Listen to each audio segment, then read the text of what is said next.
আজকে আমাদের দীপশিখা infertility care and counselling সেন্টারে আনন্দঘন আমাদের দীপশিখা ইনফার্টিলিটি সেন্টার থেকে 84তম সুস্থ সুন্দর ছেলে বাচ্চা জন্ম হয়েছে। সবকিছু উপরওয়ালার ইচ্ছা, আমরা চেষ্টা করি, আর চেষ্টার ফসলটা যখন আমাদের হাতে আসে তখন আমরা আনন্দে আত্মহারা হয়ে যাই।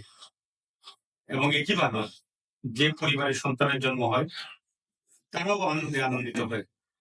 তো এই সন্তানের বাবা, এই মা, তারা অনেকদিন ধরে এই নিঃসন্তানের জন্য ভুগতেছিলেন। পরে আমার কাছে ওনারা অনলাইন মাধ্যমে জানতে পারে যে এখানে টেস্ট টিউব হয়।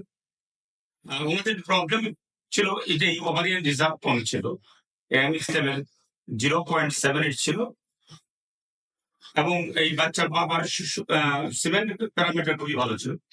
তারপরে আমরা IUI এর পরামর্শ দিই। পরবর্তীতে আমরা দেখলাম যে IUI হয় নাই, পরে টেস্ট টিউব পদ্ধতি অর্থাৎ IVF এর পরামর্শ দিই। আমাদের কথা মতো ওনারা রাজি হয় এবং আমরা প্রসেস শুরু করি। তো এটারই ফল আজকে আমার কুলে আছে, আপনারা দেখছেন। আমি এই বাচ্চার সুস্থতা কামনা করি এবং এই যে পরিবার আমার উপরে আস্থা রেখে চিকিৎসা করার জন্য পরিবারকে ধন্যবাদ। আমাদের দীপশিখা ইনফার্টিলিটি কেয়ারের পক্ষ থেকে সবাই বাচ্চার জন্য দোয়া করবেন। ধন্যবাদ সবাইকে।